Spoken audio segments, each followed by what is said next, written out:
Okay dear students, this is part 2 of the same lecture series का square distribution का topic चल रहा है। और जो टास्क मैंने आपको दिया था वो इंटीग्रेशन बाय पार्ट्स का था। तो इस पूरे इंटीग्रल को अगर किसी ने सॉल्व कर लिया है तो ज़बरदस्त, लेकिन ये कि ये पूरा इंटीग्रल जो है डेफिनेट इंटीग्रल है, इसका रिजल्ट यकीनन एक नंबर में आना है। इस पूरे इंटीग्रल का आंसर है अल्फा माइनस वन फैक्टोरियल। अब जो है ना, अपने कॉन्सेप्ट को कनेक्ट करते जाएं। ये अल्फा माइनस वन फैक्टोरियल यहाँ पर दरअसल एक अदद गैमा इंटीग्रल की शक्ल में है, जो कि ये है। और where is alpha minus one? We can locate alpha minus one is in the power of x. तो अब तो समझ में आ गई बात। जो भी नंबर x की पावर में लिखा होगा उस नंबर का फैक्टोरियल इस पूरे इंटीग्रल का आंसर है। तो अगर वाकई ऐसा है तो फिर ये वाला इंटीग्रल सॉल्व कर दें आप। अभी मैं आपको टाइम दे रहा हूँ, ये चाहें तो वीडियो पॉज करके आंसर निकाल के मुझे बता दें। ये भी एक अदर डेफिनेट इंटीग्रल है। अब मुझे बताएं इसका रिजल्ट क्या आना चाहिए। अगर आप में से कोई ये कह रहा है 3 - 1 तो गलत। मैंने कहा जो भी x की पावर है उसका फैक्टोरियल, गोया अल्फा माइनस वन 3 है यहाँ पर। तो the answer is 3 factorial correct, which is equals to 6। अगर इसी तरह x पावर 4 होता तो यहाँ पर आ जाता answer 24। x raise to power 5 होता तो आंसर आ जाता 120। इसी तरह ये बढ़ता रहता। तो याद रखें, जो भी x की पावर होगी वो x की पावर जो है उसका फैक्टोरियल दरअसल इस पूरे इंटीग्रल का आंसर है। गैमा इंटीग्रल समझा देने के बाद now again come to the task which I have given to you in part 1। और वो था इस पर्टिकुलर गैमा इंटीग्रल इस पर्टिकुलर गैमा डिस्ट्रीब्यूशन को सिंप्लीफाई करना by putting alpha is equals to k by 2 and beta is equals to half. Whenever you can see alpha is written, you just replace it by k by 2, यानी यहाँ पर आप लिखते हैं gamma k by 2। इसी तरह beta raise to power k by 2, x raise to power k by 2 minus 1। अच्छा, e raise to power minus beta की जगह क्या लिखना है? हाफ, यकीनन e raise to power minus x by 2। और यूं हमारे पास एक अदर सिंप्लीफाइड फॉर्म आ गई गैमा डिस्ट्रीब्यूशन की, which is known as chi square probability density function. अब यहाँ पर देखें थोड़ा सा फर्क है, ये गैमा का साइन है। अगर आप देखें ग्रीक लेटर्स में गैमा जो है वो गैमा रेज में आपने देखा होगा इस तरह बनता है। मैं माउस से बनाने की कोशिश कर रहा हूँ, राइट। तो ये जो कैपिटल है, कैपिटल गैमा यूं लिखा जाता है। आप पूरा इसके बाद इसके ऊपर भी यूं लगा सकते हैं रूट की तरह। अगर व्हाइट बोर्ड यहाँ होता तो मैं आपको लगा के भी दिखा देता। फिलहाल आप गैमा k by 2 यूं भी लिख सकते हैं। देखिए पूरा गैमा फंक्शन है। मैं फिर गलत कह रहा हूँ, गैमा फंक्शन अलग होता है। यह है gamma probability density function. Gamma probability density function को सिंप्लीफाई करने के बाद जो फॉर्म हमारे पास आई वो फॉर्म का स्क्वायर डिस्ट्रीब्यूशन है, जिसके ग्राफ ये होते हैं पॉसिबल। और उसके बाद जो डिग्रीज ऑफ फ्रीडम यहाँ पर यूज हो रहा है, के बेसिकली डिग्रीज ऑफ फ्रीडम है। जैसा कि मैंने पार्ट 1 में आपको डिग्रीज ऑफ फ्रीडम का हवाला दिया था, वो यहीं आ गया n-1। तो जो भी k की वैल्यू है वो n-1, यानी जो भी सैंपल आपके पास होगा उस सैंपल के साइज में से एक माइनस करने के बाद आपके सामने आ जाएगा। और साथ ही साथ अब आप काई स्क्वायर डिस्ट्रीब्यूशन का टेबल भी देख लें, जो कि मैंने आपको शो किया है। Now see this is the table of काई स्क्वायर डिस्ट्रीब्यूशन।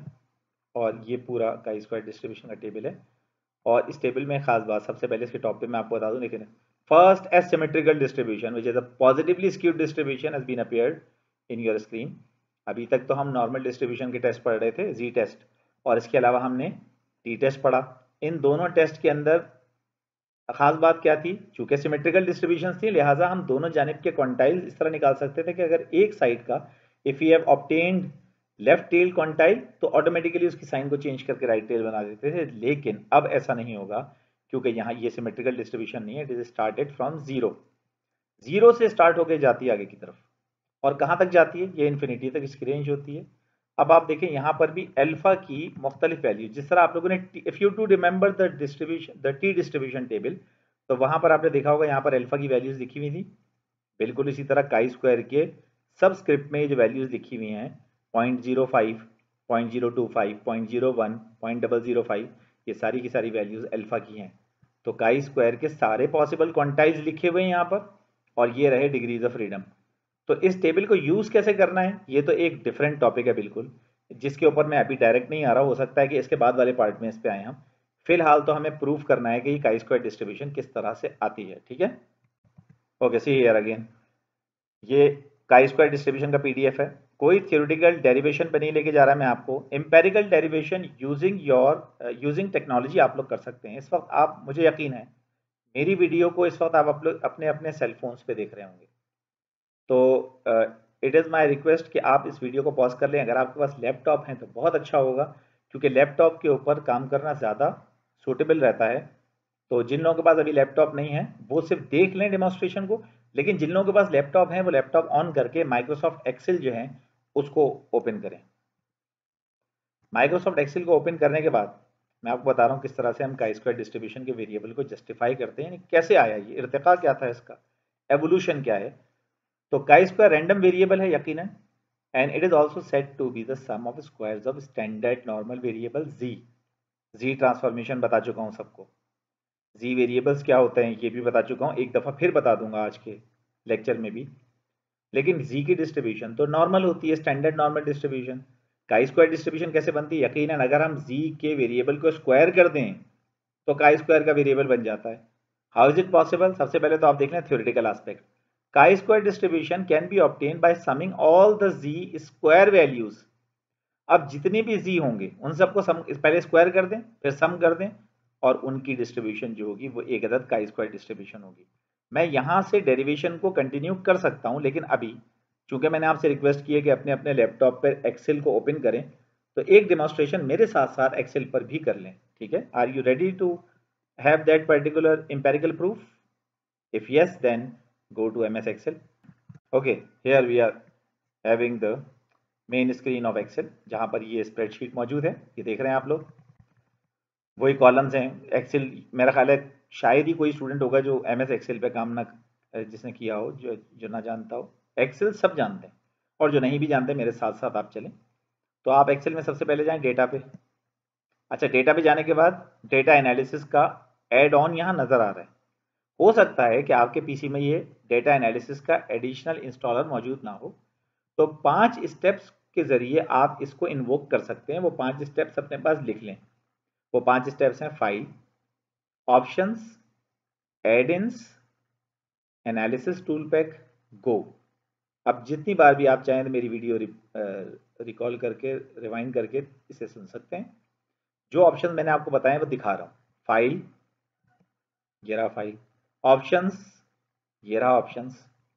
उसके बाद एडिशनल इंस्टॉलर, एड-इन्स मैंने कहा था, ये रहा। एड-इन्स पे जब आप क्लिक करेंगे ज़रा तवक्कुफ होगा, थोड़ा सा पॉज होगा, लेकिन इसके बाद ही आ जाएगा। एनालिसिस टूल पैक देख रहे हैं, एनालिसिस टूल पैक पे क्लिक करना जरूरी है। ब्लू हो गया, ये हाईलाइट हो गया, इसका मतलब ये सिलेक्ट हो गया। उसके बाद instead of pressing okay you have to press go, और गो प्रेस करने के बाद देखें मेरे पास यहाँ एनालिसिस टूल पैक पे चेक लगा हुआ है। आपके पास नहीं होगा क्योंकि इसी वजह से ये नजर नहीं आ रहा। आप ये चेक लगा के ओके कर देंगे तो within some seconds you can see this particular option will be appeared in your MS Excel as well.